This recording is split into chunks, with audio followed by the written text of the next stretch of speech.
it's not just the practice on the mat. It's not just the physical asanas that you get to practice for an hour or two or perhaps 3 hours a day. It's beyond that. It's the philosophy of yoga. It's everything that you do over the mat, right? And my first asana practice was actually Ashtanga, and I admired the discipline it brought into my life.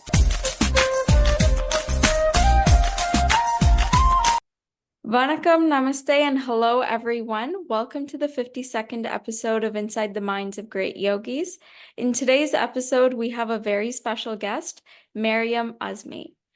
Mariam Azmi is an international yoga teacher, founder of the Soulful Movement Yoga School. She believes that yoga is a lifelong personal journey of self-inquiry where integrity and faith are the roots to a rewarding practice.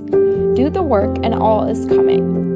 Based in Egypt, Mariam leads her teacher training, workshops, and masterclasses continuously around the world, leaving her with more than 10,000 hours of teaching experience.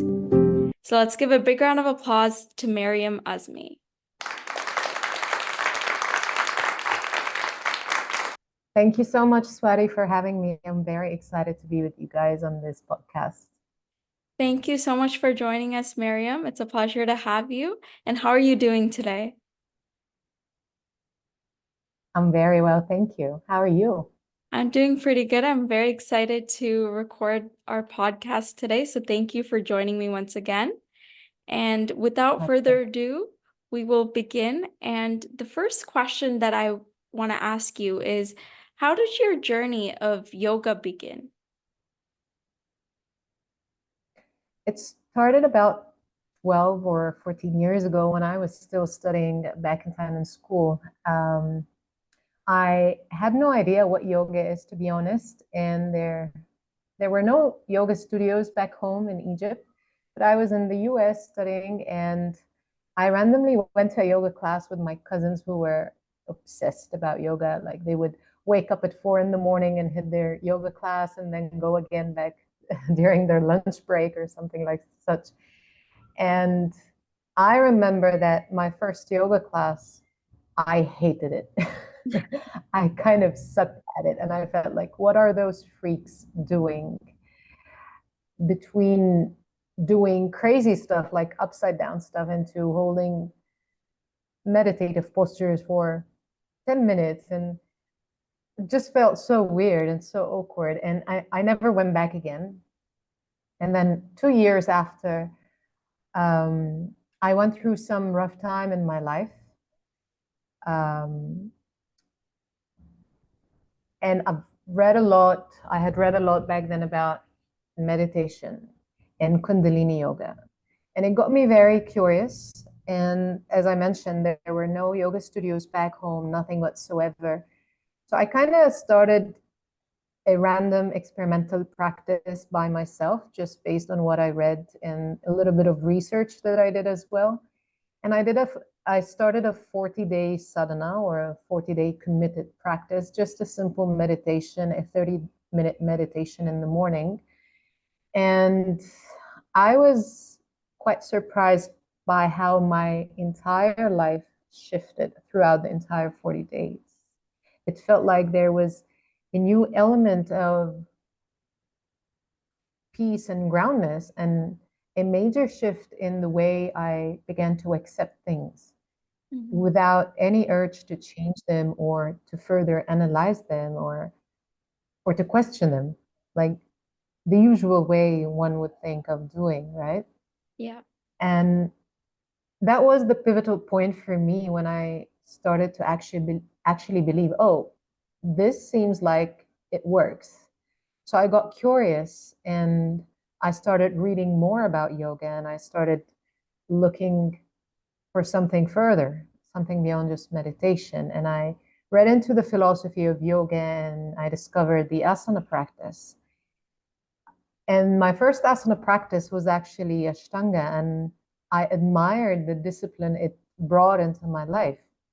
I also come from a very undisciplined background, in the sense that I move intuitively and I move creatively.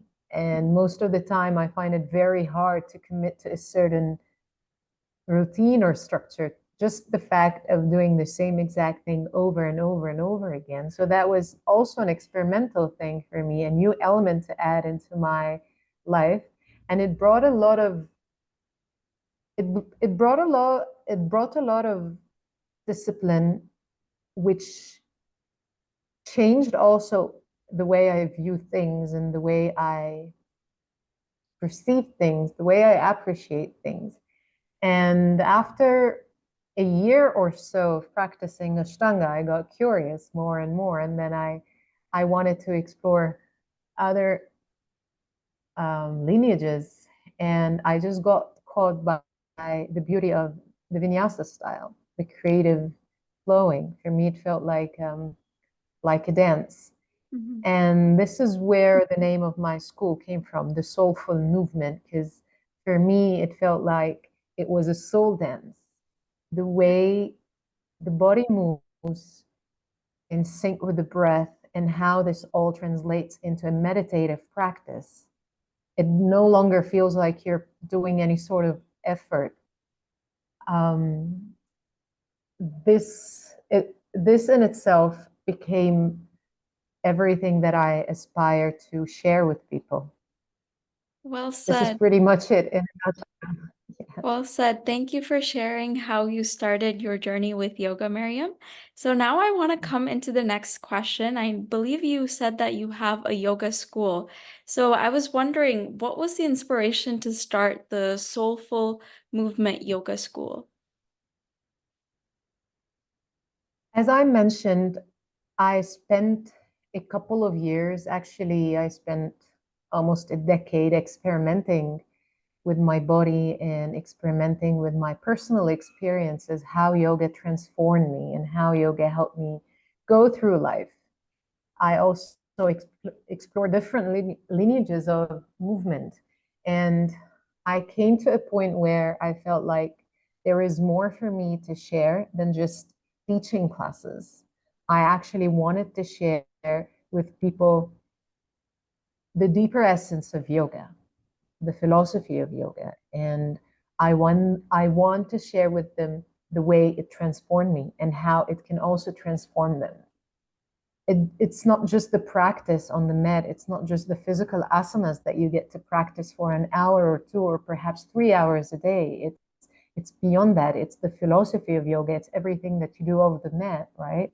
And Yeah. it's also how you can find this higher connection with yourself. Just the moment you step on the mat and you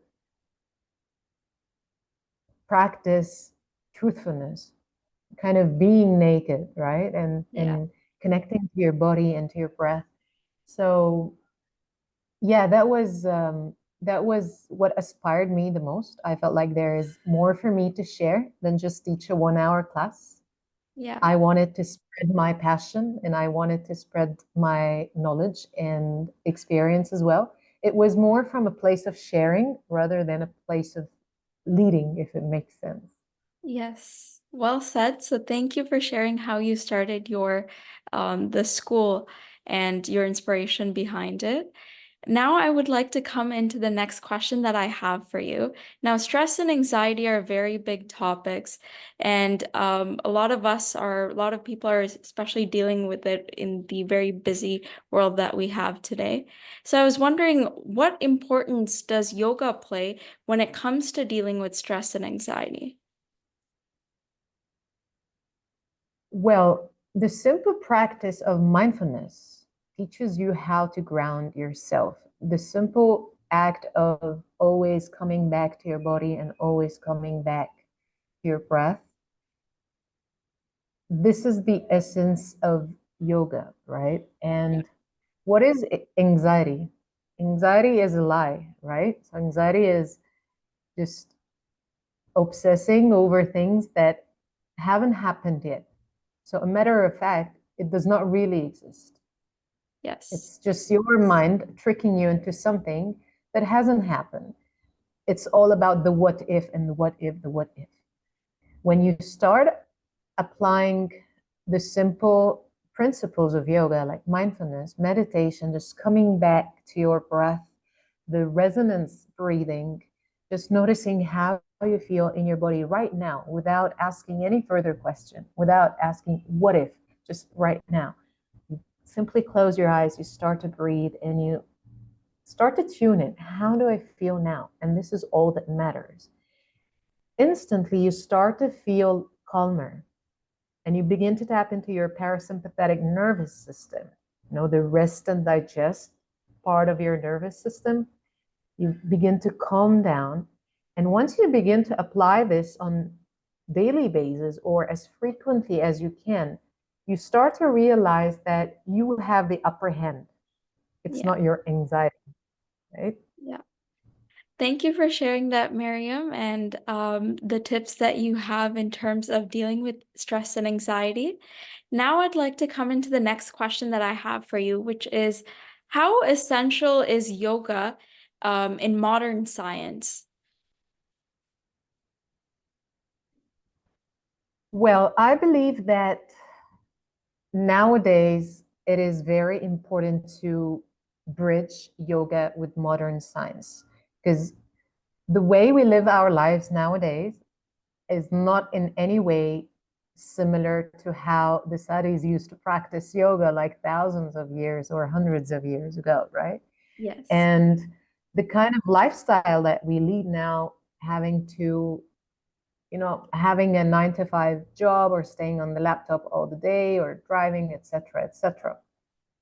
So understanding how the body moves efficiently and constantly trying to apply that in your practice. So it's not about doing more, but doing things efficiently, the way that it feels right in your body, understanding how mechanically your body moves and how it works.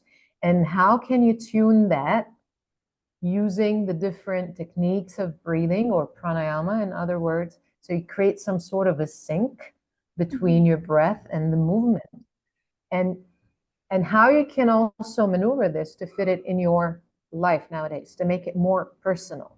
So it's not just about reading things and applying it without understanding, because what worked hundreds of years ago might not necessarily work for us today because of the different pace of life, the different lifestyle, the different kind of stresses, everything that we're exposed to, etc., etc.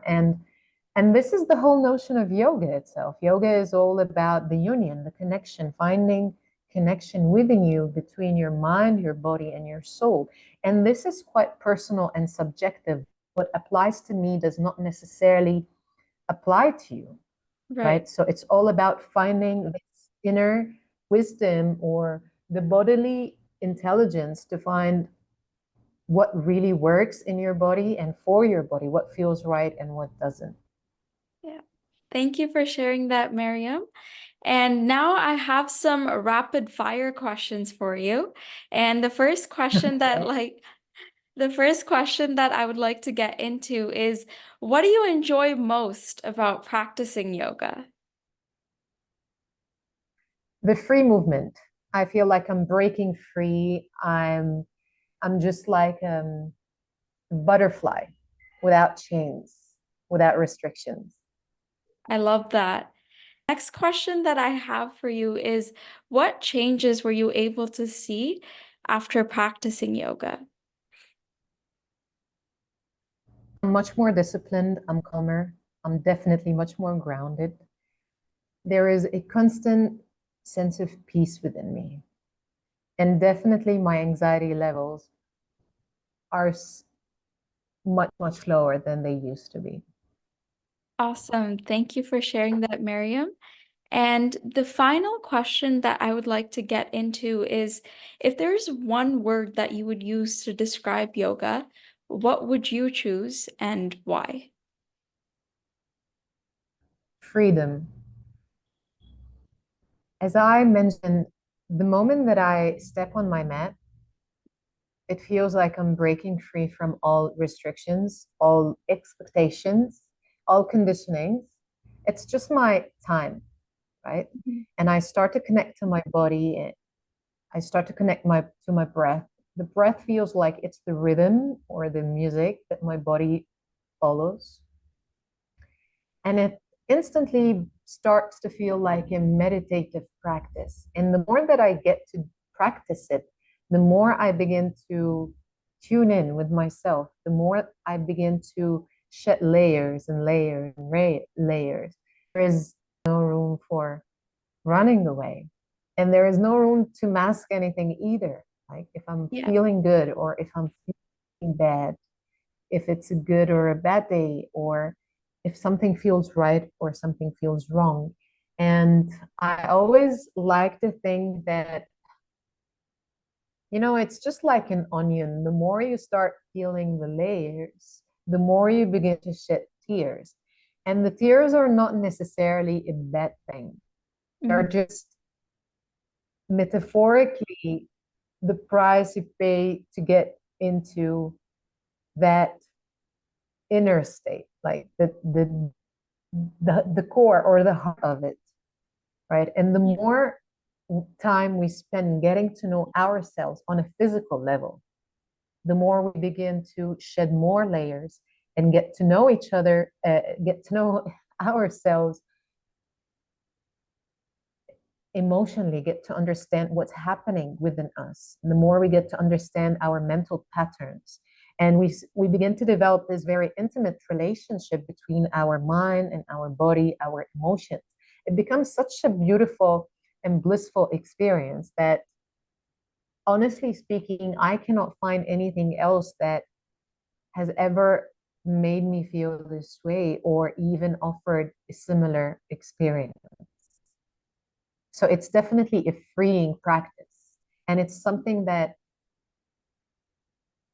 is very rewarding, and it keeps giving back over and over and over the years. It's like any relationship that you invest in other words. But the more committed to the relationship you are, the more freedom that you also find, ironically. Yeah. Thank you for sharing that, Mariam. And I love the explanation behind the reason why you chose the word freedom. So thank you for sharing that. And that is the Thank end you. of our questions. So thank you so much for joining me on the 52nd episode of Inside the Minds of Great Yogis. It has been a pleasure hearing your perspectives of yoga, and I hope we're able to do this again. And I would also like to thank everyone who has yet to listen to our 52nd episode of Inside the Minds of Great Yogis. And until next time, I will see you all in the next episode. And thank you, Mariam. Thank you so much, Swati, for having me. It was an absolute pleasure. Thank you.